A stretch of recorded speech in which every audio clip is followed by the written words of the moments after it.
চট্টগ্রাম বন্দরে কাস্টম কর্মকর্তাদের ২ দিনের শাটডাউন কর্মসূচিতে দেশের রপ্তানি কার্যক্রমে বড় ধরনের ধাক্কা লেগেছে।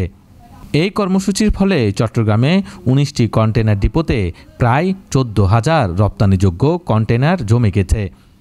গতকাল রোববার রাতে আন্দোলন প্রত্যাহারের ঘোষণা এলে দিনের বেলায় কোনো পণ্য রপ্তানি হয়নি।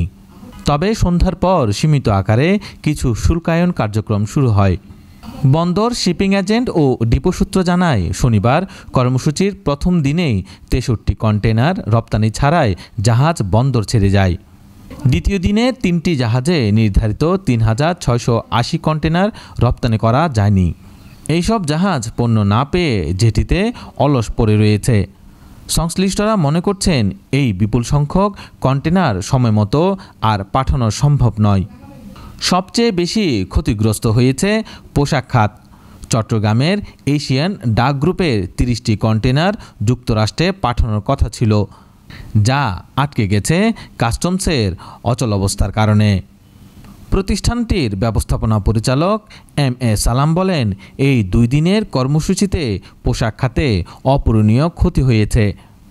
আমাদের পণ্য আর সময়মতো ক্রেতাদের হাতে পৌঁছাবে না। চট্টগ্রাম বন্দর সচিব ওমর ফারুক জানান, কাস্টম কর্মকর্তাদের কর্মবিরতির ফলে জাহাজ থেকে কন্টেনার নামানো, পণ্য খালাস ও রপ্তানিসহ কোনো কার্যক্রমই করা সম্ভব হয়নি। শনিবার কেবল পূর্বানুমোদিত ১৩৯টি কন্টেনার খালাস হয়। এরপর রোববার ৩টি জাহাজ এএস সিসিলিয়া এক্সপ্রেস নীলওয়ালা ও হং ডা জিন 68 রপ্তানি পণ্য না পেয়ে জেটিতে আটকে পড়ে।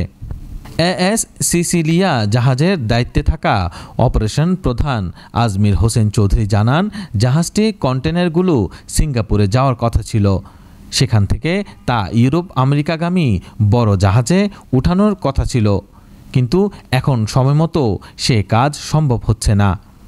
শিপিং কোম্পানির কর্মকর্তারা জানিয়েছেন, রপ্তানি পণ্য প্রথমে কারখানা থেকে ডিপোতে আসে।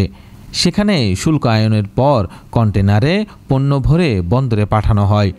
শুল্কায়ন না হওয়ায় পুরো প্রক্রিয়ায় থমকে গেছে। এর ফলে বন্দরে জাহাজ জট তৈরি হয়েছে। শনিবার জেটিতে ভেড়ানোর জন্য সাগরে অপেক্ষমান জাহাজ ছিল ১৩টি, যা রবিবার বেড়ে দাঁড়ায় ২১টিতে। একইভাবে বন্দরের ভেতরে কন্টেনারের সংখ্যা ২,০০০ থেকে বেড়ে ৪১,০০০-এ পৌঁছেছে। এই পরিস্থিতিতে সরকার গতকাল জাতীয় রাজস্ব বোর্ডের এনবিআর সব পর্যায়ের চাকরি অত্যাবশ্যকীয় সেবা হিসেবে ঘোষণা করে। পাশাপাশি আন্দোলনরত কর্মকর্তাদের কর্মস্থলে ফেরার আহ্বান জানানো হয়। এর ফলে সন্ধ্যার পর চট্টগ্রাম কাস্টম হাউসে সীমিত আকারে কার্যক্রম শুরু হয়।